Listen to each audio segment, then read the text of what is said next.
Hey everybody, in this video I'm going to walk through my strategy for defeating Kang-Jin Star in Chapter 3 of Black Myth. So if you're having some struggles with this fight, hopefully this will help you out a little bit. So I'll go through the build that I'm using first, and then we'll walk through the fight in detail and kind of go through that strategy. But starting off, kind of the two main callouts that are important to this is that we're going to be using Immobilize and Cloud Step quite a bit. So for Cloud Step, you want to make sure that you at least have Thunder Strike unlocked so you can charge heavy attacks while you're in that form.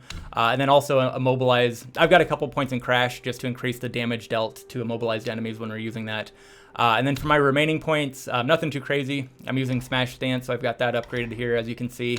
And then under Foundation, I've got a couple things in Stamina. I've got Martial Arts upgraded to Sturdy. And then I like having a lot of mana just to make sure that we've got plenty for the spells that we're using, so I've got that fully upgraded. And then I've got some remaining points that I put in Wrathful Escalation to increase critical hit chance. And then for Relics, I'm using Opportune Watcher to increase focus buildup while we're doing light attacks.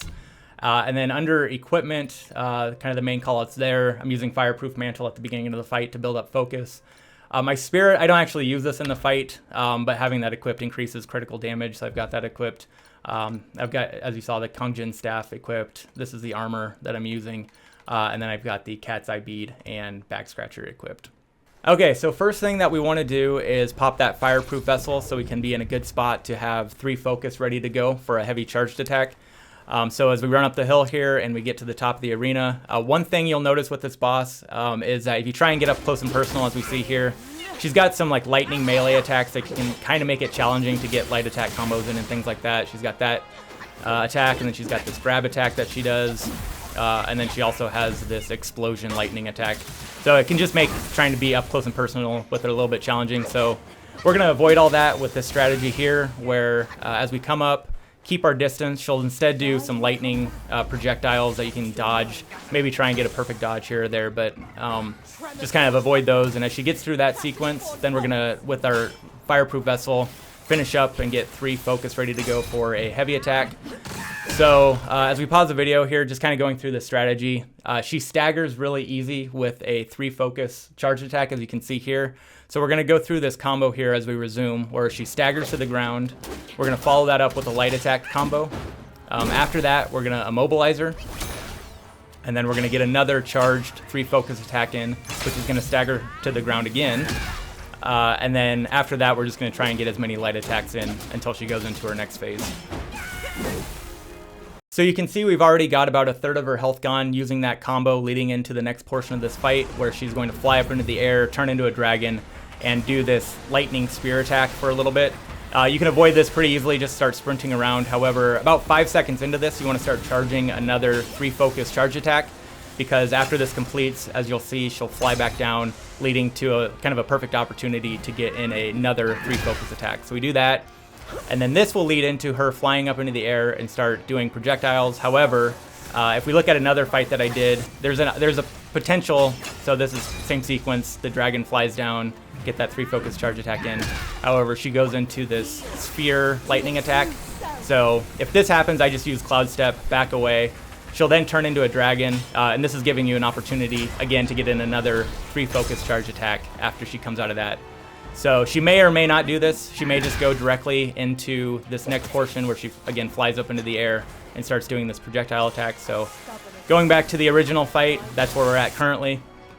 So nothing too crazy here, just some more lightning projectile attacks, so you can dodge those as they come in. She'll do that attack, and then she'll bring up 5 orbs.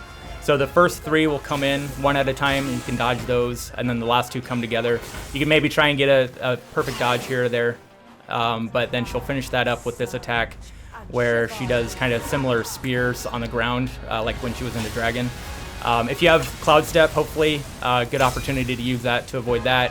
And again, as we pause here for a second, we're now going to go back into that original combo from the first phase, where we're going to, as we resume here, you can see 3 focus already as I was charging that in Cloud Step. And we're going to go in, stagger her to the ground, and then just like the first time, follow that up with a light attack combo. And then immobilize, charge up a 3 focus attack again to stagger her. And then again, follow that up with, if you have some stamina, you can see my stamina is pretty low, but try and just get in a couple, as many light attack hits as you can after that. So from there, we should be in pretty good shape. One other thing that you may have to watch out, depending on the sequence of events and how things play out, she does have this other attack where she flies up into the air again and does lightning spears. You can see a whole bunch of them there. If you've got Cloud Step, you can avoid those pretty easily. Otherwise, if you run horizontally, you can avoid a lot of them as well. But from this point on, if we go back to the original fight here, so that was just after I finished up that stagger combo that we just did. Basically, you can see she's pretty much just got, maybe less than a third of her health left, and we're going to finish this up with Red Tide's transformation. So in this fight, she goes into some more lightning projectiles, dodge those, and this is when she does that spear attack. So again, I use transformation, and just like running horizontally, you can avoid a lot of those. I eat a little bit of the damage, so I'm just kind of at this point for the remainder of the fight using transformation to finish things up, eat some of the damage, and just kind of grind out some attacks here. So I'll be doing that for a little bit.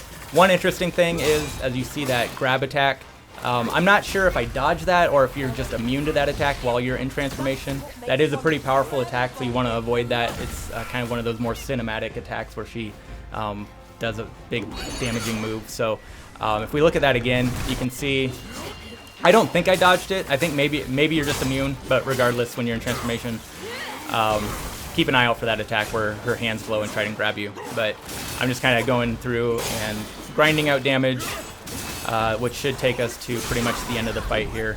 So that also gives me time to build up one more Cloud Step to charge up another final hit just to kind of end the fight here. So that's kind of the strategy. As you can see, I defeat her. So we'll kind of leave it at that. Hopefully this helps if you're having some struggles with this fight. Thanks for watching, and we will catch you in the next one. Bye.